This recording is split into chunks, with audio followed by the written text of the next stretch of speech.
yeah. No, no, no, yeah.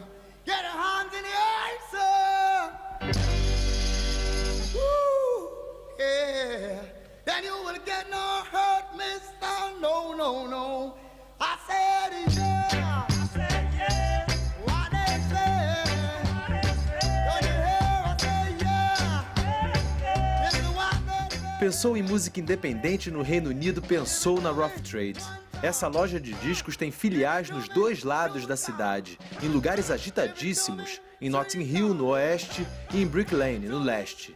Além de bem situada, a Rough Trade é sinônimo de uma experiência completa quando o assunto é música. É um lugar que vira a cabeça da galera. Rough Trade, I suppose, is one of the most important stores for the UK.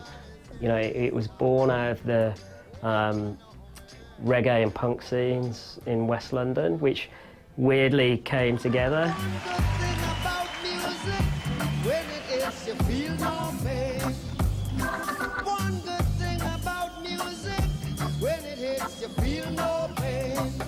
So hit me with music, hit me with music, hit me with music, hit me with music, yo. And there's a stretch down rock, say don't watch. Which you'd never kind of think necessarily that those two styles would match up.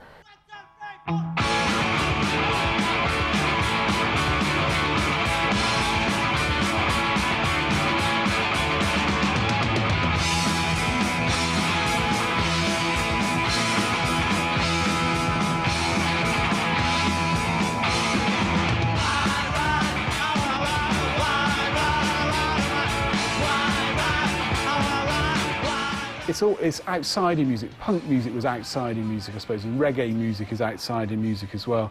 And the first time I got interested in reggae music was when Johnny Rotten was on Capital Radio doing a show. It's just after he'd been beaten up by some teddy boys, and I remember it vividly. He played his favourite records, and he played a Dr. Alamantado track called Born for a Purpose, and it's an amazing track, and that's when I first started getting interested in reggae.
This area, Notting Hill Gate, was completely different to how it is now. It's more like how East London is now.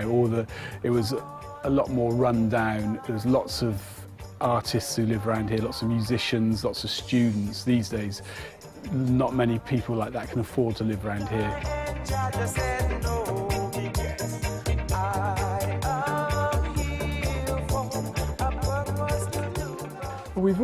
I've always tried to stock good music. That's the idea. We don't kind of define it by genres. You know, it's either good punk or bad punk, or good reggae or bad reggae. So we just try and have great music of all styles. And then it just became, you know, the mecca to go to buy records and to get new things that you haven't heard of and exciting stuff.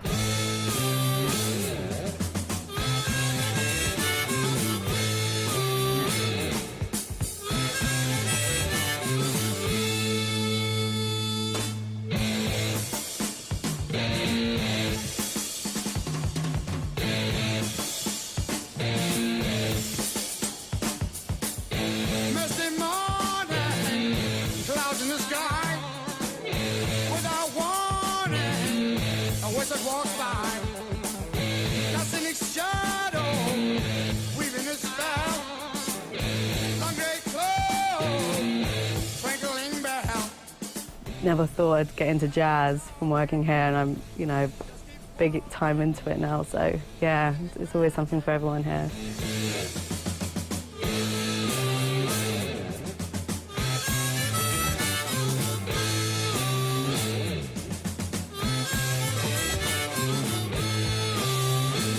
What we don't sell, we probably chart kind of mainstream. We don't sell your Beyonce, we don't sell sort of Rihanna. It's just we can't compete with the big. We don't have much of a demand, to be honest. When you travel around the world and then you say, oh, I run Rough Trade or I work at Rough Trade, people go, oh my God, I love that place, it's amazing.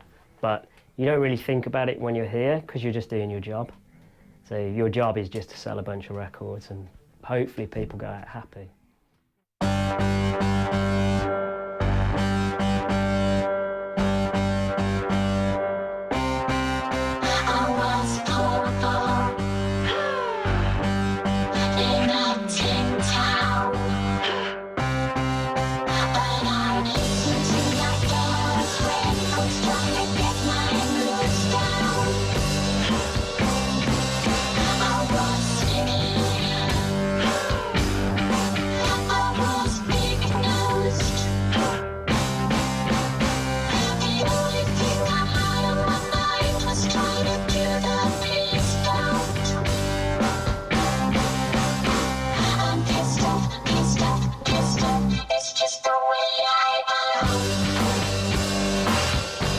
Small record stores like Rough Trade, I think they're probably safe. Yeah. They're kind of niche, aren't they? They're so specialist.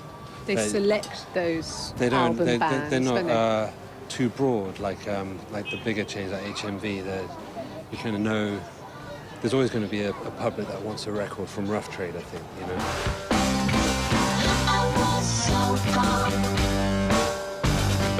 know. Nigel, who runs the record store, he put on our first record in our previous band, actually, an age ago, and he sold our first record. We didn't have a deal or anything, and he just put it on the rack, and we had like 30, and we sold them all. It's amazing. Thanks, Nigel.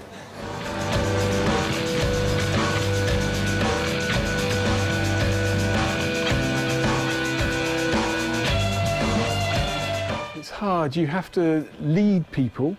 You have to be always on top of what's new and what's interesting. You have to lead people. You also have to listen to what your customers are asking you. You have to hear what they're saying. If they're asking for some new group, you think, well, actually, that's interesting. There is a demand for that.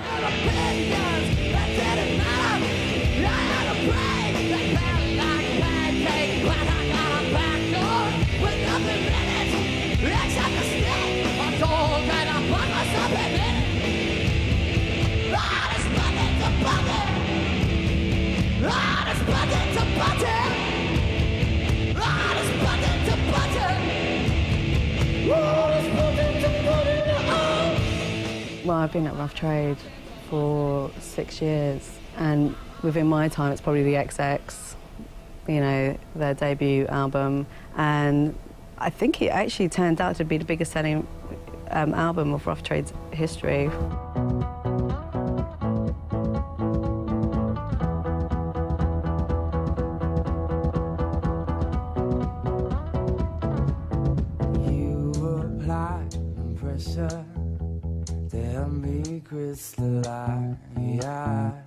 And you've got the faith that I could bring paradise.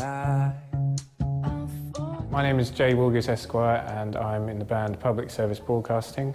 We take samples of old public information films and archive footage and write new songs around them, and then play live with the footage mixed in with the music.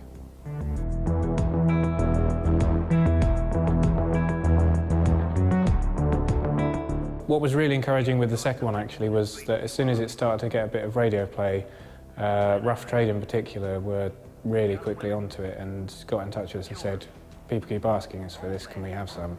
Which was great, and you know, they were well ahead of the bigger shops. The weapon of war is guns.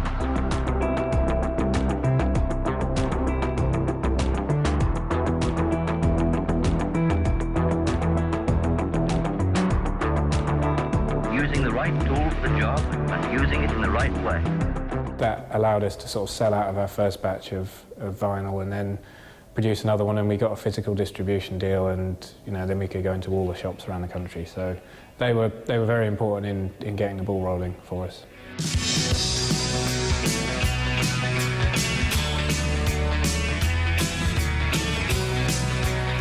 All men have secrets and here is mine, so let it be known.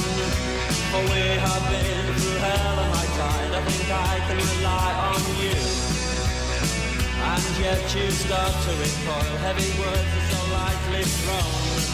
But still I leap in front of a flying bullet for you.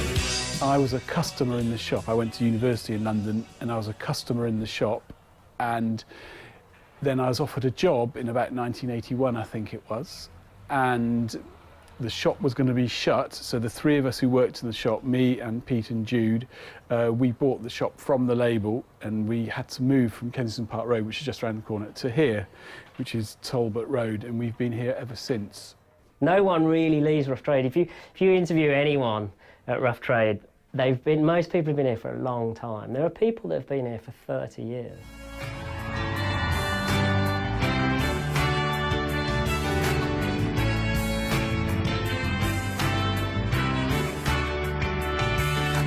Hold me closer, one more time. She worked here for the summer. She was great. She was very rude, very foul-mouthed, but very good fun. I think she wanted to keep up with what music was going on and what was interesting, and she also needed something to do on her Thursday afternoons, I think, or the whole of the Thursday. And she came to see me and she said, I'd like to do work experience here. And I said, yeah, that's fine, we'd love to have you here, that's no problem. You'll be treated like anybody else who's an intern here, so we'd expect you, we'll rely on you to be here on Thursdays. And she said, yeah, that's fine. I can't do next Thursday, I'm playing the Hollywood Bowl. And I said, okay, you can miss next Thursday then.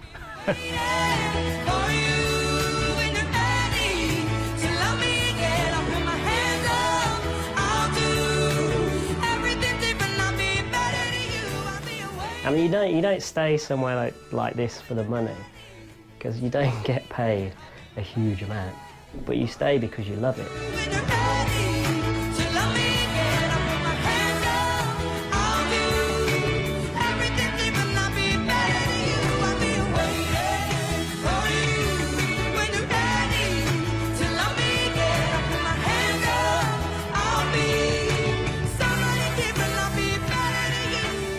And also they have really modern stuff that, like, as soon as it's released, you can get it on vinyl, which you can't really get that many other places.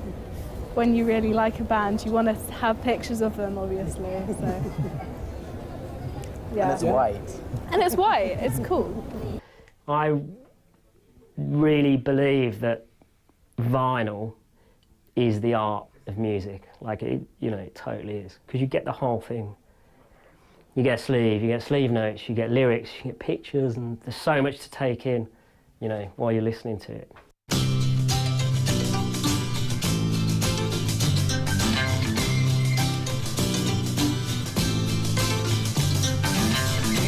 are the Village Green Preservation Society. God save Donald Duck, Bonneville and Variety. So it's a whole package, isn't it? It's a real beautiful artifact. But maybe the great music makes the art even better, because they sort of become hand in hand, sort of part one of the same thing. Definitely, yeah.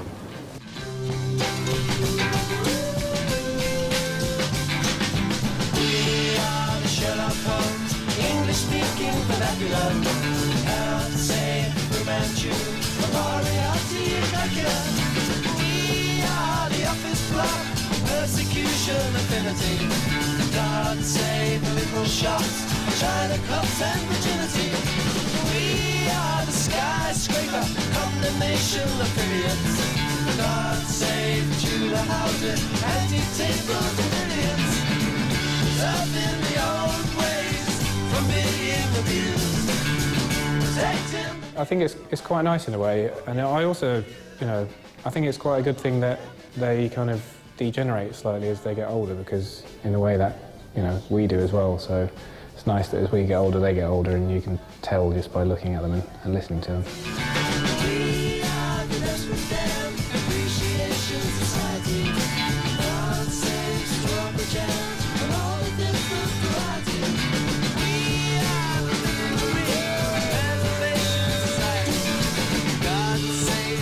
You know, if you put all your music on a laptop, your laptop breaks, you've lost your whole collection. But you know, people will, you know, you can't beat having a nice record collection. It was probably, for leaving my old job, I got given £120 of record vouchers.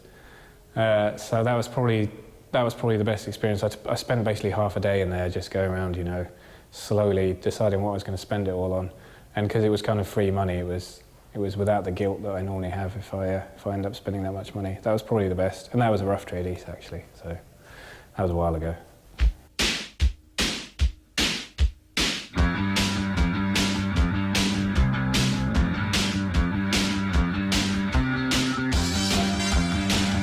There's so many. I couldn't choose one record, but I would say Joy Division, obviously. Who were just huge, but when I was a kid, I wasn't listening to Joy Division. When I was like 12 or 13, I wasn't listening to Joy Division. I was listening to like Duran Duran, Adam and the Ants, stuff like that.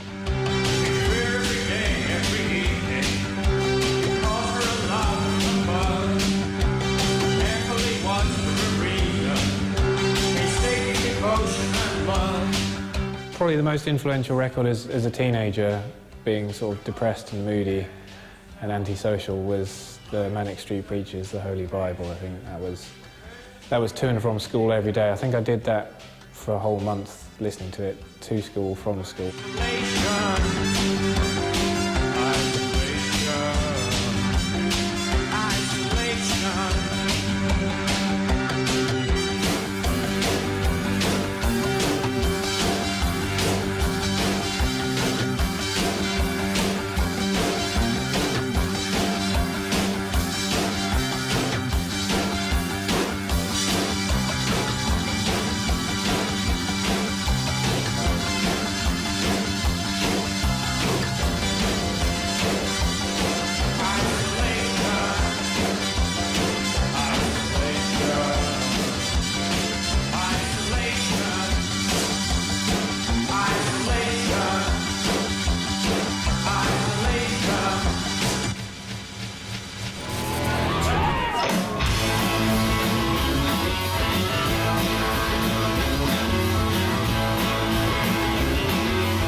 Our in-stores have gone to strength, so I can't tell you, but we've got some, you know, incredible bands lined up. You know, so we've definitely taken that step up as a proper venue, and people, you know, bands are, you know, turning around and actually requesting to play here.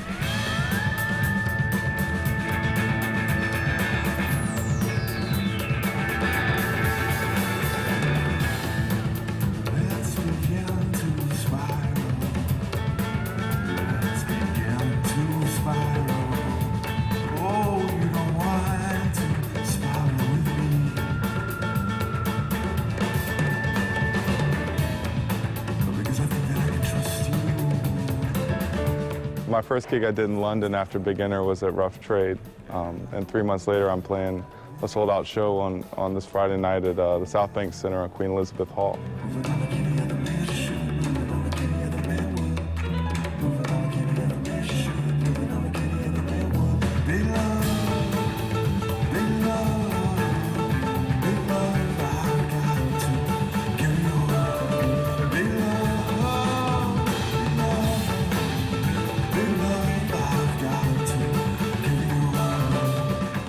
I think it's important to play in London for me because it's the home of my record label, but also because it's sort of a center point for music in Europe and a jumping off point for me certainly to get to other places, and it sort of just spreads from here naturally, I think.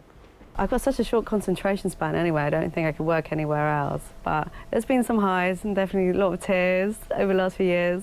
You know, Radiohead was one, cried lots that day. Public service.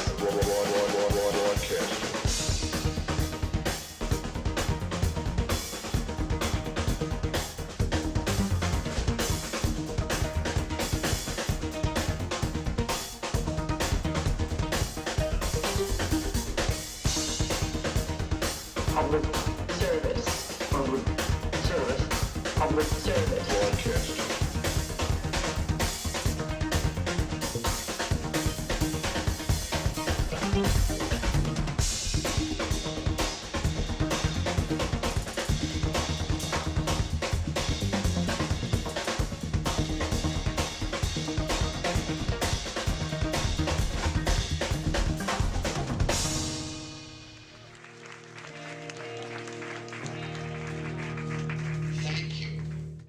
It's quite good. I mean, it's quite an intimate atmosphere. The PAs are never particularly enormous. I think Rough Trade East is probably one of the few that's actually properly sort of spec'd to do it, you know, in a sort of beefy manner rather than just sort of slightly more novelty. Out the hits and the people down listen, exposing all the tricks of the wicked man system. When we come down, you know nobody can get out, except for other MCs who we mash up. Don't try and troll my sound. No, you just must get down. It just brings different people into the shop, you know, people that never even knew we existed get to see, you know, come down here and they realise we're not just a venue, we sell records, we have a bar, we're a cafe, so there's a lot more to the shop. So yeah, it's about bringing different people in, so in-stores are definitely integral. Would you care to sit with me for a cup of English tea? Very twee, very me, any sunny morning. What a pleasure it would be, chatting so delightfully. Nanny bakes fairy cakes every Sunday morning. Miles and miles of English garden stretching past the willow tree. Lines of hollyhocks and roses, listen most attentively. They still manage to get all this stuff going on that makes it exciting. And that's why people want to come here. When we first opened the store, it's really weird. We would have people travelling from across the world to come and buy records, and then people would be like, do you mind if I film you serving me? And you're like, what? And they're going, yeah, we just want to film you while you serve us because we've come a long way to buy records from Rough Trade. We get lots of tastemakers, you know, come in this shop and you play them this record and they love it and they tell their friends and it just builds up like that. So how do you keep on top? You just have to have ears, you know. Algorithms can do certain things, but you need to have ears and you need to be able to tell, actually, we're going to be able to do well with this, we can sell this, people are going to like this, or they're not going to like this. You have to differentiate between hype and the real thing.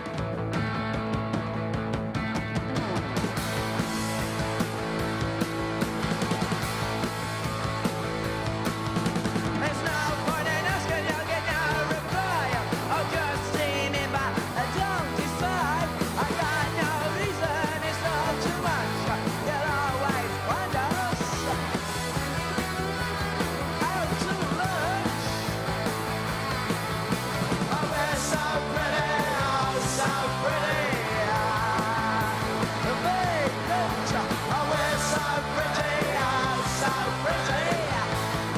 Talento para achar talentos. Essa é a reputação da Rough Trade, a mais visitada loja de discos do Reino Unido. Então você já sabe, seja no oeste ou no leste de Londres, o palpite de um funcionário da Rough Trade pode valer ouro, um disco de ouro.